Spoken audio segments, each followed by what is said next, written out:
अगर आपके डॉक्टर ने आपको कहा है कि आपको क्लस्टर हेडेक है तो ये वीडियो आपके लिए है, जो क्लस्टर हेडेक के बारे में आपकी अवेयरनेस को और इम्प्रूव करेगा। क्लस्टर हेडेक एक यूजुअली प्राइमरी हेडेक डिसऑर्डर होता है। ये बिल्कुल जैसे आपने सुना होगा माइग्रेन एक तरह का प्राइमरी हेडेक डिसऑर्डर है, उसी तरह से क्लस्टर हेडेक भी उसी तरह का एक हेडेक डिसऑर्डर है। इसका जो मेन फीचर होता है कि इसमें कुछ मिनटों से लेके 2 से 3 घंटे तक का अचानक दर्द होता है, जो कि यूजुअली आंख में या आंख के पीछे की तरफ होता है। और ये इतना सडनली आता है और बहुत तेजी से पीक करता है और इतना सीवियर होता है कि पेशेंट बहुत रेस्टलेस कंडीशन में पहुंच जाता है। कई बार उसकी आंखों में लाल हो जाती है, आंखों से पानी आता है। और एक बेचैनी एक बहुत बड़ा सिम्टम है इसका, कि जैसे तड़फड़ाहट होती है। जैसे नॉर्मली क्या होता है कि माइग्रेन की अगर अपन बात करें तो उसमें यूजुअली पेशेंट एक शांत वातावरण की डिमांड करता है। इसमें क्या होता है कि पेशेंट इतना रेस्टलेस हो जाता है और वो कई बार, या कुछ लोग तो क्या होता है कि सिर पे मुक्के भी मारने लगते हैं या कुछ हेड को बुरी तरह से पकड़ के बैठ जाता है। इतना इरिटेट हो जाता है पेशेंट। ये बहुत ही असहनीय टाइप का दर्द होता है, जिसकी लोकेशन यूजुअली आंखों में, आंखों के पीछे की तरफ, या ये जो एरिया होता है इसे हम टेम्पोरल एरिया बोलते हैं, इसमें होती है। ये हेडेक जो होता है इसको हम क्लस्टर इसलिए बोलते हैं क्योंकि ये क्लस्टर्स में आता है। ये यूजुअली यंग मेल्स में ज़्यादा होता है।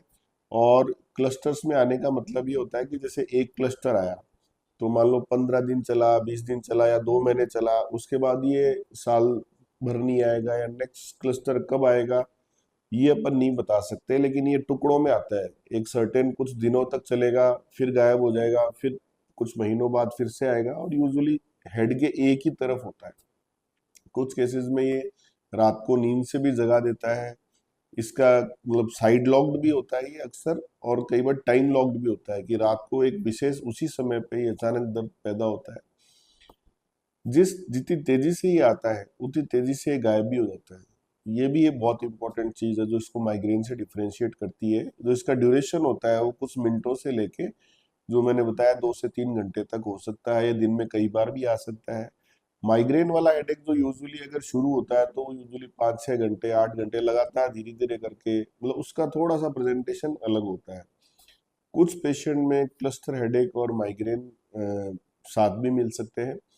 जब भी आपको चेहरे के, आंखों की एक तरफ भयंकर वाला दर्द हो, हमेशा एक ही एरिया में दर्द हो, उसकी ड्यूरेशन जो मैंने बताया कुछ मिनटों से घंटे, 2 घंटे 3 घंटे तक हो, और दिन में कई कई बार बाहर आए, तो आपको प्रॉपर इसको डायग्नोस कराना चाहिए। क्योंकि थोड़ा सा क्या होता है कि डायग्नोसिस के चक्कर में भी पेशेंट प्रॉपर डायग्नोज नहीं हो पाता। माइग्रेन इतना कॉमन है कि कई बार क्लस्टर का पेशेंट भी क्या माइग्रेन करके ही डायग्नोस होता है। और कुछ दवाइयां भी दोनों की कॉमन है, तो पार्शियल रिलीफ भी कई बार आ सकता है। बट इसका थोड़ा सा ट्रीटमेंट अलग है और काफ़ी इफेक्टिव ट्रीटमेंट अवेलेबल है। बस प्रॉपर डायग्नोसिस अगर आपको मिल जाता है तो बहुत ही पेशेंट के लिए टाइम से उसको रिलीफ मिलने वाली बात होती है। जब भी ऐसा होता है तो डॉक्टर आपको कुछ टेस्ट लिखता है, जिसमें यूजुअली एमआरआई स्कैन लिखा जाता है क्लस्टर हेडेक में। तो वो ये देखने के लिए होता है कि कुछ सेकेंडरी कॉज तो नहीं है।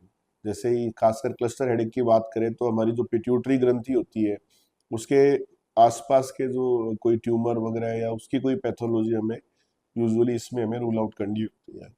तो अगर आपको डॉक्टर ने क्लस्टर हेडेक बताया है और प्राइमरी क्लस्टर हेडेक बताया है, आपको थॉरोली इन्वेस्टिगेट करने के बाद ये डायग्नोसिस बना है, तो मैं आपको ये कहना चाहता हूँ कि आपको घबराना नहीं है।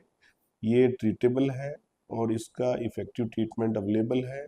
और जो इसका ट्रीटमेंट प्रॉपर लेते हैं उसमें मैक्सिमम पेशेंट्स को बेनिफिट जरूर होता है।